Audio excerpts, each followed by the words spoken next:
அமெரிக்காவோட தற்போதைய அரசாங்கம் ஒரு வழியா இப்ப நடந்துட்டு இருக்கக்கூடிய பார்டர் பிரச்சனையா முடிக்கலான்னு முடிவெடுத்துட்டாங்களா இல்ல செவி கொடுக்க ஆரம்பிச்சிட்டாங்களா அப்படின்னு தெரியல.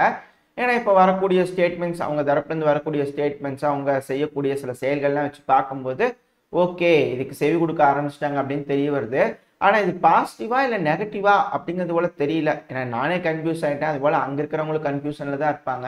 ஏன் என்ன செஞ்சுக்கிறாங்க அமெரிக்கா அப்படின்னு கேட்டீங்கன்னா, இப்போ இந்த மெக்சிகோக்கும் அமெரிக்காவுக்கும் இருக்கக்கூடிய பார்டர்ல, அதாவது எல் பாஸோ அப்புறம் இந்த ஈகிள் பாஸ் இந்த பகுதியில் இருக்கக்கூடிய ரயில்வே கனெக்ஷன்ஸ் எல்லாம் ஸ்டாப் பண்ணியிருந்தாங்க இல்லையா, அந்த பிரிட்ஜஸ் எல்லாம் க்ளோஸ் பண்ணியிருந்தாங்க.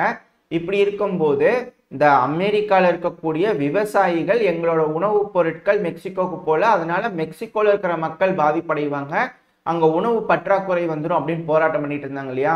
அதுக்காக அமெரிக்கா தரப்புல இருந்து ஃபர்ஸ்ட் என்ன ஸ்டேட்மெண்ட்னா, நாங்களும் மெக்சிகோவும் ரொம்ப க்ளோஸா வேலை செஞ்சுட்டு இருக்கிறோங்க, பேசிக்கிட்டு இருக்கிறோம், கூடிய சீக்கிரம் இந்த பார்டர் பிரச்சனையை முடிச்சுட்டு அவங்களோட இணைஞ்சு செயல்பட போறோம். அப்படி செயல்படும் போது இந்த இமிகிரன்ஸ் பிரச்சனையும் தீந்துரும், உங்களோட ப்ராடக்ட்ஸ் உள்ள போகும், ரயில்வே கனெக்ஷன் ரீஸ்டோர் ஆயிரும் அப்படிங்கிறதோட சொல்லிக்கிறாங்க. இதனால அங்க போராட்டம் கொஞ்சம் கம்மியாகிறதுக்கு வாய்ப்புகள் உண்டு அப்படிங்கிறதோட சொல்லப்படுது. சரி, இது ஒரு நல்ல விஷயம் மாதிரி தெரியுது. அடுத்த விஷயம் பாருங்க, இந்த டெக்சாஸ் போலீஸ் இருக்கிறாங்கல்ல, அவங்களுக்குலாம் பர்மிஷன் கொடுக்க ஆரம்பிச்சிட்டாங்களாமா அமெரிக்கா தரப்புல இருந்து. இது போக இல்லீகலா யாராவது வந்தாங்கன்னா புடி ஜெயில போடுங்க அப்படிங்கிறதோட சொல்லிக்கிறாங்களாமா. இது ஒரு வழியில பாத்தீங்கன்னா கஷ்டமா தான் இருக்கு. ஆனா இன்னொரு வழியில பாத்தீங்கன்னா அங்க இருக்கக்கூடிய இமிகிரன்ஸ்க்கு ஐயா ஜாலி அப்படிங்கிறது போல இருக்கிறதா சில சோர்சஸ், லோக்கல் சோர்சஸ் தரப்புல இருந்து வந்துகிட்டு இருக்கு. என்னப்பா அப்படி ஜெயில போட்ட கஷ்டம் தானே அப்படிங்கிறது போல யோசிப்பீங்க. இப்போ ஒண்ணுமே இல்லை என்கிட்ட ஒண்ணுமே இல்லைன்னு சொல்லிட்டு நான் அமெரிக்காவுக்கு ஒரு அகதியா போறேன், வெறும் கையை வீசிட்டு போறேன். பாத்தீங்கன்னா எவ்வளோ காடு தாண்டி மலை தாண்டி கடல் தாண்டின்னு சொல்லி ஏறி நான் பாட்டு கிராஸ் பண்ணி போயிட்டு இருக்கிறேன். அப்படி போகும்போது அமெரிக்காக்குள்ள போனோடனே வாப்பா வந்து ஜெயிலில் வா அப்படின்னு கூப்பிட்டாங்கன்னா சரிங்க ஓகேங்க சும்மா அப்படின்னு சொல்லிட்டு நான் போக தானே செய்வேன். ஏன்னா 3 வேளை சோறு, தங்கறதுக்கு இடம், குளிக்கிறதுக்கு வசதி, அப்புறம் செய்யறதுக்கு வேலைன்னு எல்லாத்தையும் செஞ்சு தராங்கல்ல. ஆனா இது என்ன கொஞ்ச நாளைக்கு தான் அப்படிங்கிறாங்க. கொஞ்சம் வருஷ கணக்கா போட்டிங்கன்னா நல்லா இருக்கும் அப்படிங்கிறது இமிகிரன்ஸோட வாய்ஸா இருக்கு, மைண்ட் வாய்ஸா இருக்கு. ஏன்னா இப்போ இமிகிரேஷன் வச்சுங்க, ஏதோ ஒரு டென்ட் இருக்கும், அந்த டென்ட்ல எல்லாம் கடும் குளிர், இப்போ வேற குளிர் வேற அடிச்சுட்டு இருக்கிற, அப்புறம் விண்டர்லாம் வந்துருச்சுன்னா ஏகப்பட்ட பிரச்சனை தான். இப்படி இருக்கும்போது பிடிச்சி கொண்டு போய் நல்லா சொகுசா அப்படியே நம்ம காங்கிரீட் சேவர்லாம் இருக்கிற மாதிரி ஒரு செல்ல போட்டு அடிச்சாங்கன்னா நம்மளுக்குன்னு தனியா ஒரு இடம் இருக்குது. அப்புறம் சாப்பிட்றதுக்கு டைம் ஆச்சுன்னா சாப்பாடு கொடுத்துருவாங்க அமெரிக்காவோட ஜெயிலெல்லாம். அப்புறம் செய்யறதுக்கு ஒரு வேலை இருக்குது. இதுக்கு மேல என்னங்க வேணும் ஒரு இமிகிரன்ஸுக்கே இல்லையா. முதல்ல இப்படி இருந்துட்டோம்னா ஒரு 5 வருஷம் ஜெயிலில் இருந்துட்டோம்னா, ஜெயிலில் இருக்கிறோம் அப்படின்னு சொல்லி ஒரு பிரிசனர் கார்டு கிடைச்சிருமா, அப்போ நான் அமெரிக்காவோட சிட்டிசன் ஆயிட்டேனா அப்படின்ற போல கேள்வி வந்துருமா. இது மேலும் சிக்கலாக்க வச்சுது அப்படிங்கிறதோட சிலர்லாம் யோசிச்சுக்கிட்டு இருக்காங்க. இன்னும் இதுக்கு என்ன ஒரு ரெஸ்பான்ஸும் வரல. அது இந்த செய்தி வந்துக்குது, என்ன நடக்க போகுதுன்னு பொறுத்து பார்ப்போம். இது பாசிட்டிவா இல்லை நெகட்டிவா அப்படிங்கிறது தெரியல. சரி ஓகே, இது ஒரு பக்கத்துல பிரச்சனையா இருக்குது அமெரிக்காவுக்கு, இந்த இமிகிரன்ஸ் பிரச்சனையா இருக்குதுன்னு பார்த்தா இன்னொரு பக்கத்துல சீனா தாங்க நம்மளுக்கு பெரும் பிரச்சனையா இருக்கும் அப்படிங்கிறது போல அமெரிக்காவோட செக்யூரிட்டி எக்ஸ்பர்ட்ஸ் அப்புறம் இந்த அனலிஸ்டா இருப்பாங்களா அவங்க தரப்புல இருந்து கருத்து எல்லாம் வந்துட்டு இருக்கு. ஏன் என்னாச்சு அப்படின்னா, ஆல்ரெடி சீனாக்கும் அமெரிக்காக்கும் சில கருத்து வேறுபாடுகள், விரிசல்கள், உரசல்கள்லாம் இருந்துட்டு இருக்குது. ஏன்னா இந்த சீனாவோட ஸ்பை பலூன் வந்தது, அமெரிக்காவை சுட்டு வீழ்த்திட்டாங்க. அது ஒரு பெரும் விஷயமா பேசிட்டு நம்ம சேனல்லாம் பதிவு போட்டிருப்போம். அதுக்கப்புறம் நீ பெருசா நான் பெருசான்னு இருதரப்புலையும் ராணுவ பலத்தை அதிகரிச்சுட்டு இருந்தாங்க, ஆயுதங்கள்லாம் அதிக அளவில் குமிச்சிட்டு இருந்தாங்க. அதுக்கடுத்து பாத்தீங்கன்னா ட்ரேடு வார் நடந்தது. அதுக்கப்புறம் பாத்தீங்கன்னா செமிகண்டக்டர் வார் நடந்தது. இது போல பல பிரச்சனைகள் போயிட்டு இருந்தது அமெரிக்காவுக்கும் சீனாக்கும். இந்த 2024 தொடக்கத்துல எப்படி இருக்கும் அப்படின்னு ராசி பலன்கள் அவங்க கிட்ட கேட்டிருப்பாங்க போல இருக்குது. அதுக்கு அவங்க கொஞ்சம் மோசம் தாங்க, 7 சனி பிடிச்சதுதான் அப்படிங்கிறது போல சீனாக்கும் அமெரிக்காவுக்கும் நடுவுல மோசமான ஒரு விளைவுகள் தான் ஏற்படும் அப்படிங்கிறது போல சொல்லிக்கிறாங்க. அதனாலயோ என்னமோ தெரியல, 18 மாசம் கழிச்சு அமெரிக்காவும் சீனாவும் முதல் முறையா பேச்சுவார்த்தையில இறங்கி இருக்கிறாங்க, பேச ஆரம்பிச்சிருக்காங்க அப்படிங்கிறத சொன்னாங்க. இது ஒரு நல்ல முடிவு தான். ஏன்னா அமெரிக்கா சொல்லியிருந்தாங்க இல்லையா, எதுனாலும் பேசணுங்க, என்ன சண்டை எதுனாலும் பேசுறதுக்கு ஒரு கம்யூனிகேஷன் சேனல் வேணும் அப்படிங்கிறதோட சீனா கிட்ட கேட்டிருக்காங்க. அப்போ நீங்க ரஷ்யா கூட பேசிட்டு இருக்கிறீங்களா அப்படின்ற கேள்வி வருது. இருக்கலாமா இருக்கும் இல்லையா. ஏன்னா அவங்களாம் கதவை சாத்திட்டு ரகசியமா டெமோக்ராட்டிக் முறையில பேசிக்குவாங்க, என்ன வேணாலும் பேசிக்குவாங்க. அதெல்லாம் நடந்து முடிஞ்சதுக்கு அப்புறம் தான் நம்மளுக்கு தெரிய வரும். அது தெரியலன்னா கூட ஆச்சரியப்படுறதுக்கு இல்லை. அதனால சீனாவும் அமெரிக்காவும் ரகசியமா பேசிக்கிறாங்க. இப்படி பேசிக்கிட்டதுல சில செய்திகள் என்ன வருதுன்னா, சீனா கிளியரான டோன்ல இருக்குதுங்க. இப்பவுமே தைவானோட பிடி சீனா வச்சுக்கணும்னு தான் நினைக்குதுங்க. அவங்களோட எண்ணத்துல எந்த மாற்றமே இல்லைங்க அப்படிங்கிறது போல சில செய்திகள்லாம் வந்துகிட்டு இருக்கு. அது கூடிய சீக்கிரத்தில் நியூஸ் பேப்பர்லாம் வந்துடும். இந்த பதிவு நான் ரெக்கார்ட் பண்ணிட்டு இருக்கும்போது டெலகிராம் சேனல்ல வந்துச்சு. கூடிய சீக்கிரம் நியூஸ் பேப்பர்ல ஏதாவது வந்துச்சுன்னா நம்ம அடுத்தடுத்த இதுல அதையும் அப்டேட்ஸா பார்த்துருவோம். அப்புறம் அப்படியே யூரோப் பக்கத்துல போயிடலாம். யூரோப் பக்கத்துல போறதுக்கு முன்னாடி ஒரு சின்ன வீடியோ பதிவு சைடில் லோட் ஆயிருக்கும், பிளர் ஆயிருக்கும், பார்த்துக்கோங்க. இது நான் நார்மலாக காட்ட மாட்டேன், நம்ம சில பதிவில் சொல்லியிருப்போம், பட் ஆனால் வீடியோ பதிவுகளாக வரும்னு அதை காட்டல. பட் ஆனால் இதை காட்டுறதுக்கான விஷயம் ஒன்று இருக்கு. இது போல பிடிக்காத நபர்களை உக்ரைனோட ராணுவ வீரர்கள் பிடிச்சிட்டு போறாங்க. இது போல ராணுவத்துக்கு வாங்க அப்படின்னு சொல்லிட்டு 5 லட்சம் ராணுவ வீரர்களை அவங்க திரட்டு போறாங்க. இப்படி ஒன்னொன்னா பிடிச்சிட்டு போனா எப்படி அப்படிங்கிற கேள்வி வருது. பட் 5 லட்சம் மொபைலைஸ் பண்ண போறாங்க. அது இருக்க போறதா அவங்க நாட்டை பாதுகாக்கிறதுக்காக அவங்க ஒரு முடிவு எடுக்கிறாங்க. இதெல்லாம் கிரிட்டிசைஸ் பண்றதுக்கு இல்லை. ஆனால் அவங்க பயன்படுத்தக்கூடிய வாகனம், இதுக்கு முன்னாடியில் வந்து மிலிட்ரி வாகனம் இருக்குது, இல்லை போலீஸ் வாகனம் இருக்கும், ஏதோ ஒரு நார்மல் சிவிலியன் காரில் கூட மறைஞ்சிட்டு கூட பிடிச்சிட்டு போகல, அதெல்லாம் தப்பில்லை. பட் ஆனால் இந்த இடத்துல இருக்கக்கூடியது ஒரு ஆம்புலன்ஸ், புரியுதுங்களா? அந்த ப்ளஸ் சிம்பிள், அந்த ரெட் கலரில் ப்ளஸ் சிம்பிள் போட்டிருக்கு இல்லையா, இது போல் வச்சுட்டு இந்த ஆம்புலன்ஸ் மாதிரி ஒரு வெஹிக்கிளை வச்சுட்டு இந்த ஆம்புலன்ஸ் பர்பஸ்க்கு தவிர வேறு எதுக்காவது பயன்படுத்தினா அது ஒரு குற்றம். இது உள்நாட்டில், அதாவது உக்ரைனில் மட்டும் கிடையாது, இந்தியாவில் தனி நாட்டோட சட்டம்னு கிடையாது, இன்டர்நேஷ்னல் லா படி தப்பு. இது போல் ஒரு ஆம்புலன்ஸை மிலிட்ரி பர்பஸ்க்காக, அதுவும் இது போல் பிடிச்சிட்டு போகிறதுக்கெல்லாம் பயன்படுத்துகிறாங்க அப்படின்னா ரொம்ப ரொம்ப தவறான ஒரு செயல். அந்த செயலை இது போல் உக்ரைன் செஞ்சுட்டு இருக்காங்க அப்படிங்கிறது போல். இது உக்ரைன் சோர்ஸ்லேருந்து கொடுக்கப்பட்ட ஒரு வீடியோ, உக்ரைன்ல இருந்து எடுக்கப்பட்ட ஒரு வீடியோ. ஏன்னா ரஷ்யாவில் இருக்கிற யாரும் போய் உக்ரைன்லேருந்து ஃபோட்டோ பிடிச்சி போட போகிறது, அது உக்ரைனில் இருக்கக்கூடிய மக்கள் இது போல் அநீதி நடக்குது அப்படிங்கிறது போல் வீடியோ பதிவுகள் எடுத்து போட்டுக்கிறாங்க. இப்போ வரைக்கும் அந்த பில்லை போட்டு அது பாஸ் ஆயிருக்கு 5 லட்சம் பேருக்கு. அதை இன்னும் அதை அமல்படுத்திட்டாங்கன்னா எந்த அளவுக்கு இருக்கும் அப்படிங்கிறத நினச்சி பார்க்கவே முடியல.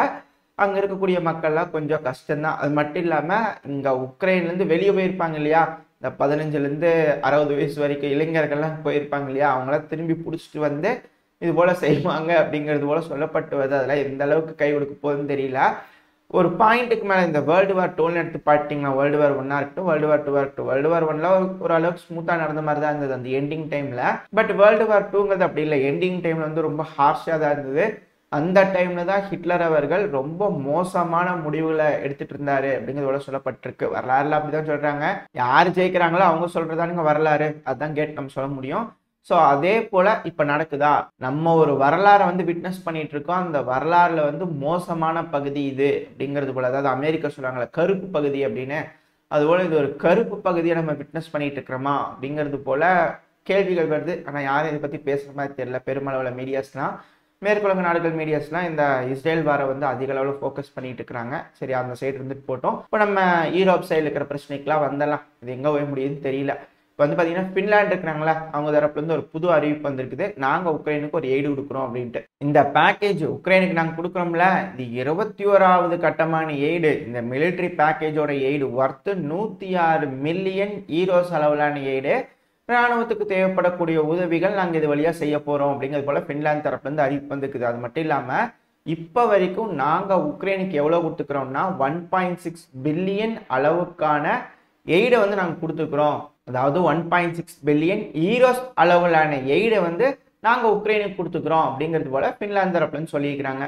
இது போல் மில்லியனாக எய்டு இங்கே வந்துகிட்டு இருக்குது. உக்ரைன் வந்து அதிக அளவில் மொபைல் யூஸ் பண்ணுறாங்கன்னா ஓகே, ஏதோ வச்சு மேனேஜ் பண்ணுவாங்க போல இருக்குது, திரும்பவும் கவுண்டர் அஃபென்சிவ் பண்ணுவாங்க போல இருக்குது அப்படின்ற போது தெரிய வருது.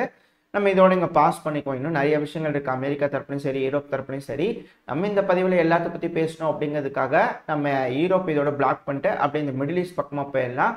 இப்போ நடந்துட்டு இருக்கக்கூடிய இஸ்ரேல் காசா போரை எப்படியாவது மனிதாபிமான அடிப்படையில் போர் நிறுத்தம் கொண்டு வந்துடலாமான்னு ஐநா சபையில் ஒரு வாக்கெடுப்பு நடத்தினா அது வந்து முட்டுக்கட்டியாக பல நாடுகள், சில நாடுகள் வந்து இருந்துக்கிட்டே இருக்கிறாங்க. அதனால ஒத்தி வச்சுக்கிட்டே இருக்கிறாங்க ஓட்டெடுப்பை. இப்போ டிசம்பர் 20 கூட திரும்ப ஒத்தி வச்சிருந்தாங்க இல்லையா. சரி, இங்கே தான் எதுவும் வராதுன்னு பார்த்தோம்னா இந்த போர் நிறுத்தம் கொண்டு வரலாம் அப்படிங்கிறதுக்காக இஸ்ரேல் தரப்புலேருந்து ஒரு பிளான் வந்து ப்ரப்போஸ் பண்ணியிருந்தாங்க. ஏன்னா ஹமாஸ் தரப்புலேருந்து நாங்கள் ஹோஸ்டேஜஸ்லாம் ரிலீஸ் பண்ணுறோம், போர் நிறுத்தம் வரணும் அப்படின்னு சொல்லி அவங்க தரப்புலையும் கேட்டிருந்தாங்க.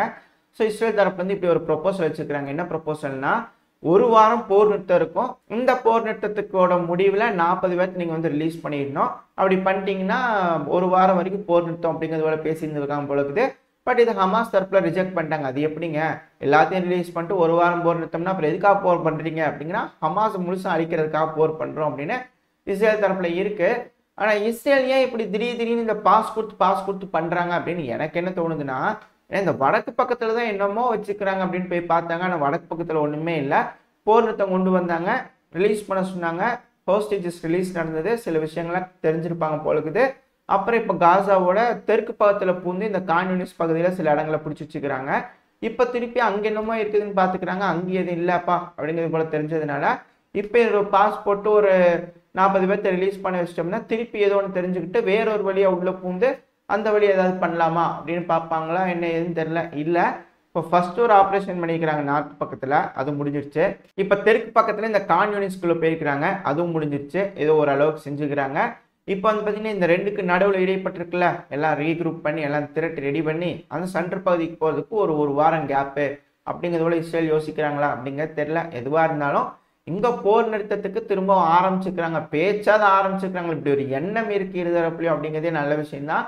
இது அப்படியே போய் ஏதாவது போர் நிறுத்தம் வந்துச்சுன்னா நல்லதாக தான் முடிவு இருக்கும் அப்படிங்கிறதோட இந்த மிடில் ஈஸ்ட் பிரச்சனை இதோட முடிச்சுக்குவோம். ஏன்னா இந்த இடத்துல நிறைய விஷயங்கள் நடந்திருக்கு, இதெல்லாம் அடுத்தடுத்த பதிவில் பார்ப்போம். இப்போ நம்ம அப்படி இந்த ஏசியா பக்கத்தில் போனோம்னு வச்சுக்கோங்களேன். இந்த ஏசியா பக்கத்தில் நம்ம கிம் ஜாங் உன் அவர்களோட பேச்சு தான் ஹைலைட்டாக இப்போ போயிட்டு இருக்குது. என்னன்னா இந்த சமீபத்தில் கிம் ஜாங் உன் அவர்கள் 2 மிசைல் டெஸ்ட் பண்ணி பார்த்துருந்தாங்க. அதுக்கு கூட்டம் இந்த ஜப்பான், சவுத் கொரியா, அமெரிக்கா இவங்கெல்லாம் கூப்பிட்டு கண்டனம் தெரிவிச்சிருந்தாங்க. இங்கே பாருங்க, எந்த ஒரு ப்ரீ கண்டிஷனுமே இல்லாமல் வந்து பேச்சுவார்த்தையில் ஈடுபடுங்க அப்படிங்கிறதோட சொல்லியிருந்தாங்க. இதோட நிறுத்தியிருந்தா பரவாயில்ல.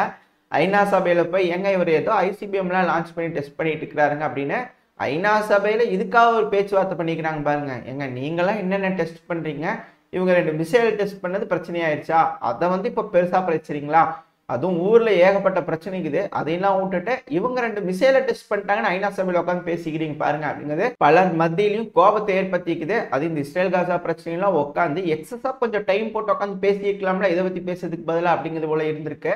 அதுக்கும் வந்து பாத்தீங்கன்னா நார்த் கொரியாவோட அவங்களோட சிஸ்டர் இருக்கிற கிம் ஜாங் உன் அவர்களோட தங்கை அவங்க தரப்புல இருந்து ஒரு கண்டனத்தை போட்டுக்கிறாங்க. ஏன்பா இதெல்லாம் ஒரு விஷயம்னு போய் உட்காந்து பேசுறதுக்கு தெரியுமா, அப்போ அவங்களுக்கு பொழப்பிலையும் தெரியுது அப்படிங்கிறது போல அவங்க தரப்புல இருந்து கலாச்சி விட்டுருக்காங்க.